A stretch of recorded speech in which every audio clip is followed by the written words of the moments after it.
장현재의 어제장 오늘장입니다. 설 연휴 잘 보내셨나요? 코스피 지수가 새해 들어서 연휴 전날까지 무려 7.1% 상승하면서 예상 외의 1월 효과를 보여줬습니다. 그래서 오늘의 키워드 바로 개묘년, 바로 복토끼 장세로 꼽아봤는데요. 연휴 마친 코스피 오늘도 상승세를 이어갈 수 있을지 기대해봅니다. 우선 지난 마지막 거래일 마감 상황부터 빠르게 짚어보겠습니다.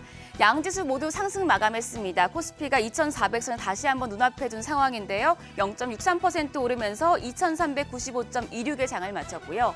코스닥 지수는 전 거래일보다 0.71% 올라 717.97의 장을 마쳤습니다. 외국인의 매수세가 유입되면서 오후 들어서 상승폭이 확대되는 모습이었는데요. 코스피 수급 상황부터 보겠습니다.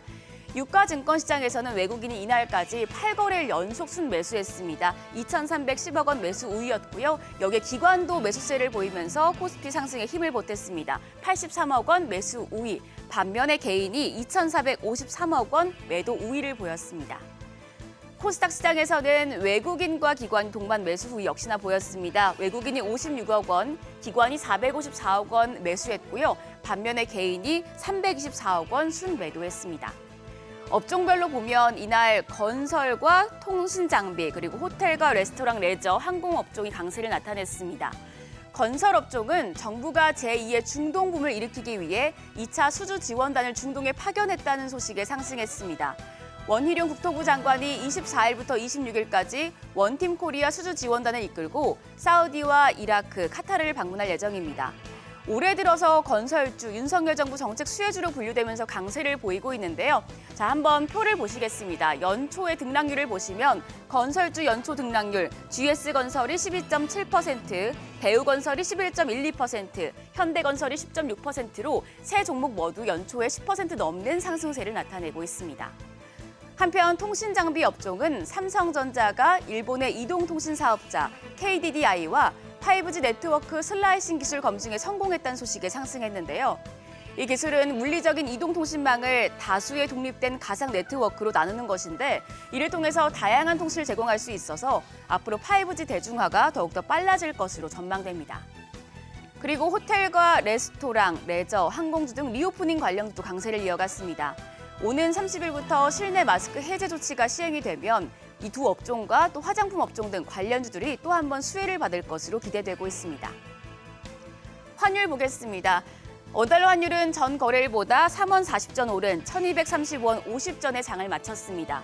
최근에 달러 인덱스가 7개월 만에 최저 수준까지 떨어진 만큼 킹달러 흐름이 약화되고 연내 환율이 1,100원대 초반까지 내려갈 것이란 전망까지 나오고 있는 상황입니다. 시장 리뷰 여기까지 하고요. 이제 설 명절을 지나고 이 시즌에 가족에게 받은 세뱃돈 어디에게 투자하면 좋을지 고민하실 텐데요. 매일경제에서 국내 증권사 3곳에 세뱃돈 묻어둘 만한 종목을 물어봤다고 합니다. 자, 미래에셋증권 보시면 중국의 스마트폰 수요 회복이 기대되는 삼성전기, 그리고 미국의 인플레이션 감축법 IRA법 수혜가 기대되는 하나솔루션을 픽했고요.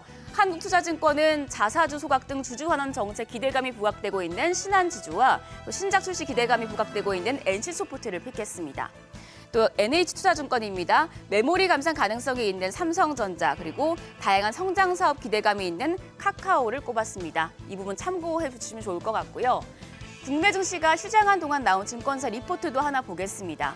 하이투자증권에서 2023년 지수가 상반기에는 높고 하반기는 낮은 상고하저를 전망하면서 6가지 질문에 대한 답을 내놨는데요. 제가 이 중에 몇 가지만 좀 추려봤습니다. 우선 하이투자증권은 보시면 연초 증시가 중국의 코로나 방역 해제와 미국의 금리 인상 종료 기대감에 올랐는데 그동안 지수가 워낙 많이 빠졌기 때문에 반등 여력이 있다고 분석을 했습니다. 그러면서 2분기에는 차갑지도 뜨겁지도 않은 적당한 골디락스 장세가 예상이 된다고 설명을 했습니다.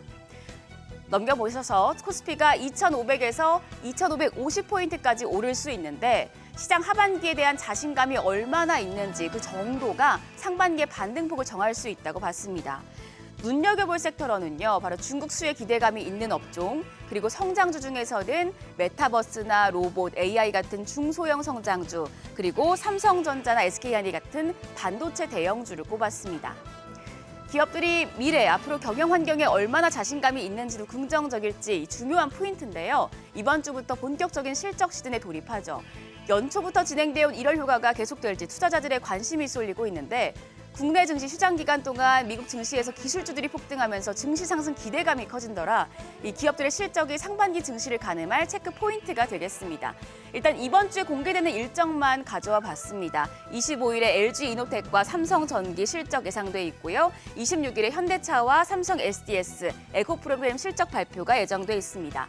또 27일에는 LG디스플레이와 기아 현대모비스, 삼성바이오로직스, 포스코 인터내셔널 등이 기업 실적 발표를 앞두고 있고요. 또 27일에 LG에너지솔루션과 LG전자, 포스코홀딩스도 확정 실적을 발표할 예정입니다. 지난해 4분기 실적은 전반적으로 좋지 않을 것이란 전망이 지배적이죠. 다만 어닝 쇼크가 바로 주가 급락으로 이어지는 것은 아니기 때문에 기업들의 실적과 더불어서 앞으로의 경영 환경까지 눈여겨보셔야겠습니다. 마지막으로 오늘부터 주식거래 호가 가격 단위가 바뀝니다. 1,000원부터 2,000원 미만 종목은 호가 단위가 5원에서 1원으로, 만원에서 2만 원 미만 종목은 50원에서 10원으로, 그리고 10만 원에서 20만 원 미만 종목은 500원에서 100원으로 각각 줄어듭니다.